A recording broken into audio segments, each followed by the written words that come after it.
All right, let's go back to your very first race as a driver, which was in an event at Columbia Speedway in a convertible in July of 1958. Yep. What do you remember about that? Tell us how that came to be. Well, you know, I'd been picking on Daddy trying to get him to let me run a race anyway. So finally, when I became 21 years old, because he said I had to wait till then, he said, okay, there's a car over here. Y'all get it ready and go. So had Red Myler, who worked for us, and Dale Inman and myself jumped in the pickup. We took the car to Columbia. And you got to figure, I had never been around a racetrack with a helmet and a seat belt and tried to run fast.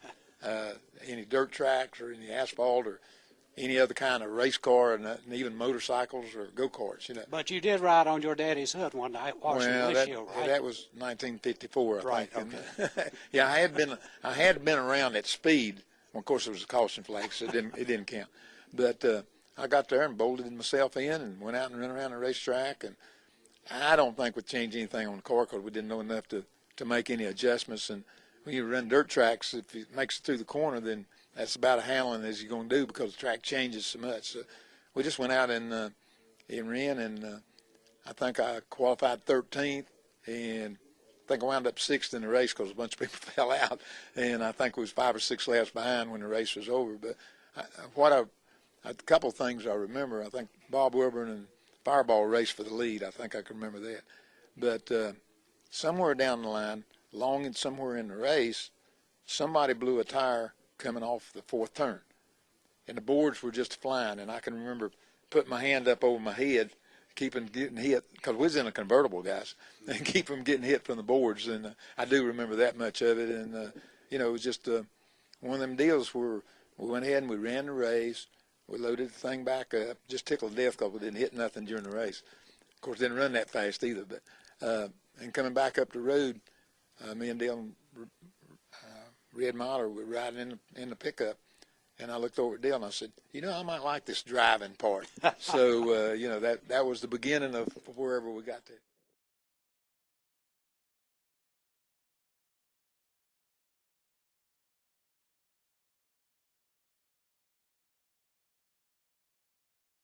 Let's go 1971 after the track was paved. In both of those races, you won both of them. I think both of them you sat on the pole for.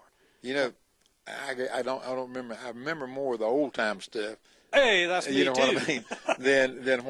than what we done I did know that we won a couple of races down there after the asphalted track, but I don't really remember that much about that particular deal. You got to figure is when we first went down there was not a whole lot going on. There wasn't a lot of press. There wasn't no TV. Not that many people come to the track. And as time progressed, we got sponsors. We got responsibilities to more fans, more interviews, more all over it. So you didn't really get into the racing part and remember what you changed on the car, what needed to be done. So when you come back to, like you say, 71, I don't even remember. I just know we went down there and it was asphalt and we put asphalt tires on the car instead of dirt track tires. That's about it. Well, that comes up to the point I wanted to raise next. There are a lot of people, including me, I think, that feel NASCAR's tremendous success today would not have happened had it not been for these smaller tracks and the way it all got started, where kids like me at 11 years old could come aggravate guys like you to become the first Richard Petty fan. But that's how the exposure you guys had to the fans. Well, you know, everything has to start somewhere. Right. And NASCAR, when they first started, then there wasn't any super speedways. They built Darlington in '50, and that was the only thing around. Like 90% of the tracks we run were dirt. And then over a period of time, they started asphalting more and more of the half-mile tracks and stuff. And, you know, like Columbia got paved, Greenville got paved. You know what I mean? Spartanburg, they didn't ever pave. But I'm just saying, just in that local area. And the track sort of went away, and they was trying to improve. They was trying to get new fans. The cars got better, faster. You know, everything just sort of grew up. But if they had never planted the seed, and I look at Columbia and Greenville and Spartanburg being part of the seed, then we wouldn't have the tree that we're working off of now.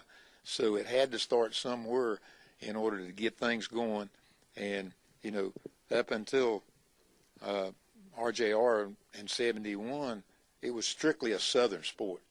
We did go to New York or go wandering off every once in a while, but 90% of the tracks were in Virginia, North Carolina, South Carolina, and Georgia.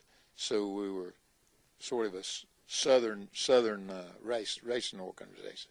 Then when RJR got involved, then we quit running 45 or 50 races a year, and they cut it back to 30 races, and they did an advertisement.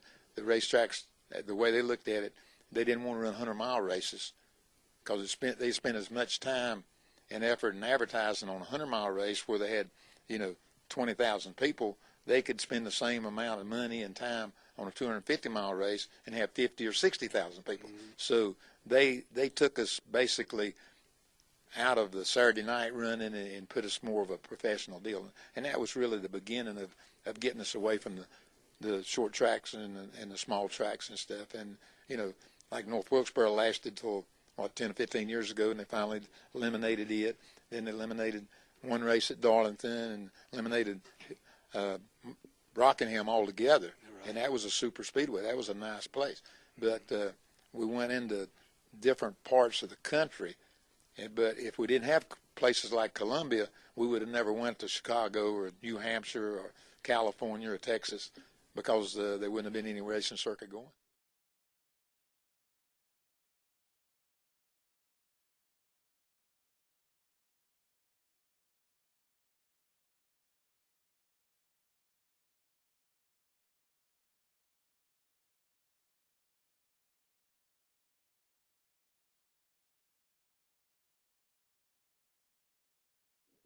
Give me 3 or 4 things in your opinion that really put NASCAR up to where it is today, as they relate to you or just generally? There's just been a bunch of growing involved in NASCAR.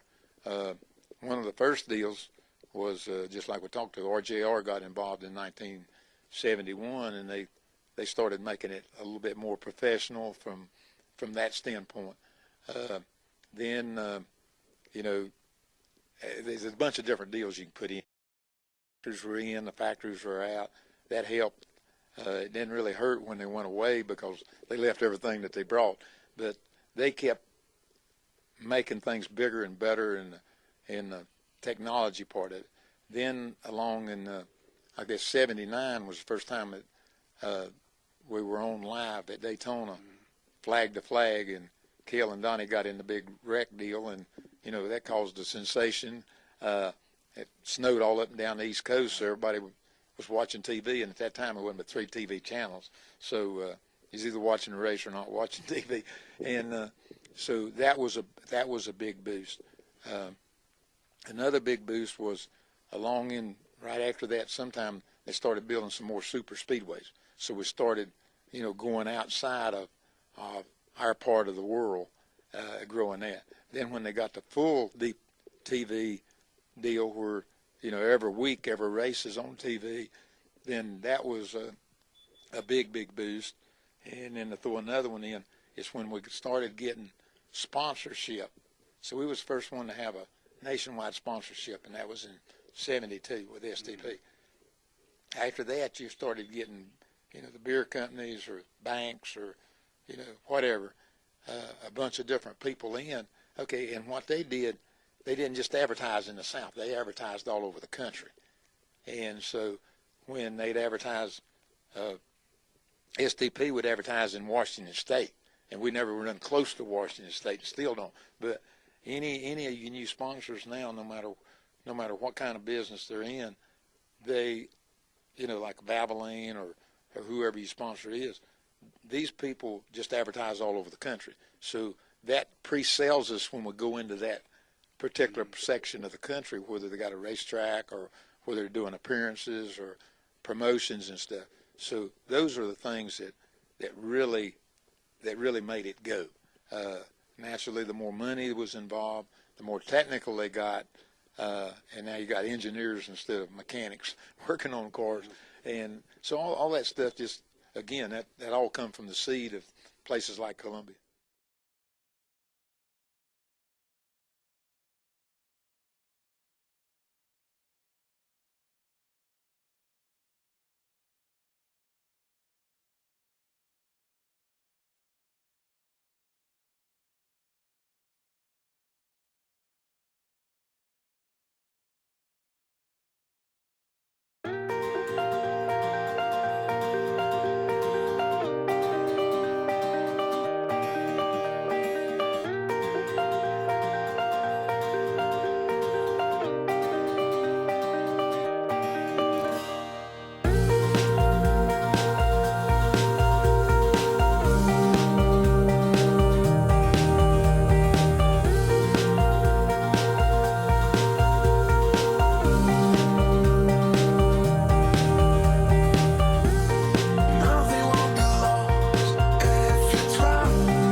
win them one last Piston Cup.